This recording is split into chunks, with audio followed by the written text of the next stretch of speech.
तक तो सब ठीक लगता है, मगर धीरे धीरे सुगना और रमन दोनों ही राधा की इस आदत से परेशान होने लगते हैं।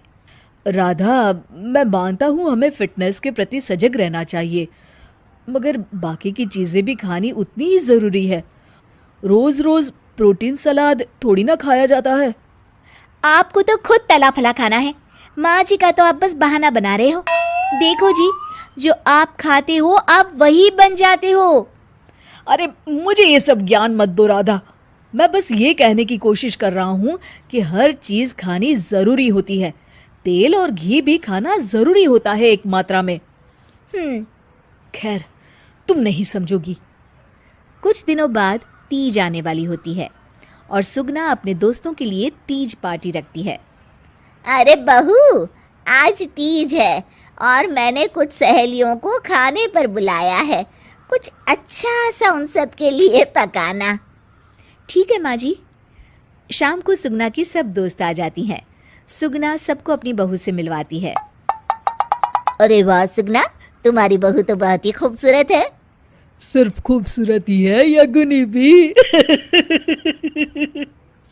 अरे नहीं नहीं, मेरी बहू बहुत ही संस्कारी है, घर का सारा काम भी खुद करती है। थोड़ी देर सब गप्पे मारते रहते हैं, फिर राधा टेबल पर खाना लगा देती है। खाना लगा दिया है मैंने, आप सब खा सकते हैं। सब लोग टेबल पर आते हैं। अरे ये सब क्या है? आंटी, ये पालक का सूप है और वो स्प्राउट सलाद। वो सब तो ठीक है बहू, मगर खाना कहाँ है? आंटी, यही खाना है, इससे हेल्थ भी बनी रहेगी और आप सबकी उम्र में तो यही खाना ठीक रहता है। हमारी उम्र मतलब? अरे हम कोई बुढ़िया थोड़ी ना हो गई हैं। और ओ सुगना, अगर खिलाना ही नहीं था तो हमको बुलाया ही क्यों? सब मूड खराब हो गया तीज के दिन, चलो यहाँ से। और ये सब बोलते हुए सब औरतें चली गई। अरे ऐसा क्यों किया राधा? मैंने बोला था ना कि कुछ अच्छा बनाना। तुम्हारे फिटनेस टिप्स हर जगह अच्छे नहीं लगते। आज तुम्हारी वजह से सब मुझे इतना सुना कर गई। जाओ, अब वो पालक सूप और सलाद खुद ही खाओ। उधर रमन भी राधा की इस आदत से बहुत परेशान हो जाता है, क्योंकि वो रोज उसके टिफिन में कोई ना कोई सलाद बना कर देती और डाल देती। और एक शाम जब रमन ऑफिस से लौटता है तो अचानक गुस्से से आग बबूला हो जाता है। राधा, ओ राधा! आ रही हूँ, चिल्ला क्यों रहे हो? चिल्लाऊंगा ही ना, आज ऑफिस में मैं बेहोश हो गया था। अरे मगर क्यों? अरे तुम जो फिटनेस के नाम पर रोज ही सलाद और दाल देती हो ना, टिफिन में उससे मेरा पेट नहीं भरता और मुझे वीकनेस की वजह से चक्कर आ गए। मगर उसमें तो प्रोटीन होता है। हर चीज लिमिट में अच्छी लगती है राधा, चाहे वो फिर प्रोटीन ही क्यों ना हो।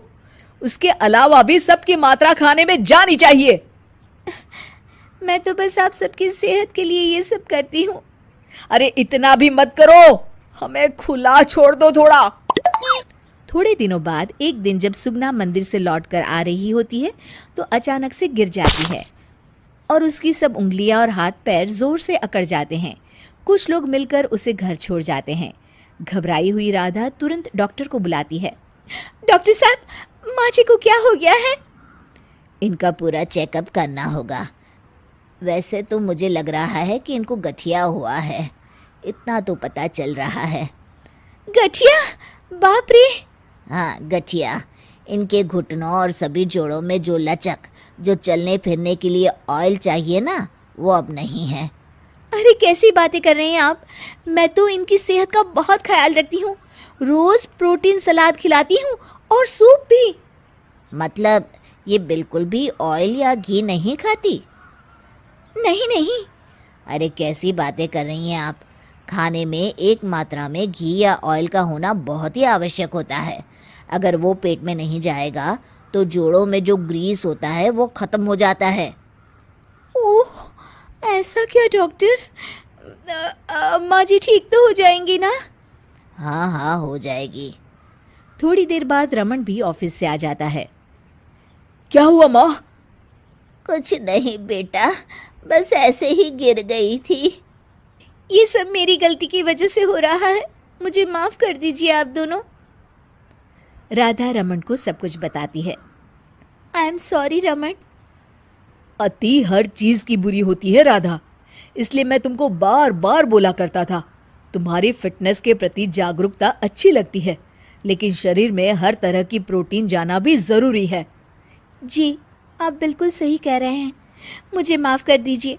मैं अपने हाई क्लास फ्रेंड के दिखावे और बहकावे में आ गई थी। मैं दोबारा ऐसा कभी नहीं करूँगी और माँ जी का ख्याल डाइट चार्ट के मुताबिक ही रखूँगी। ये हुई ना बात।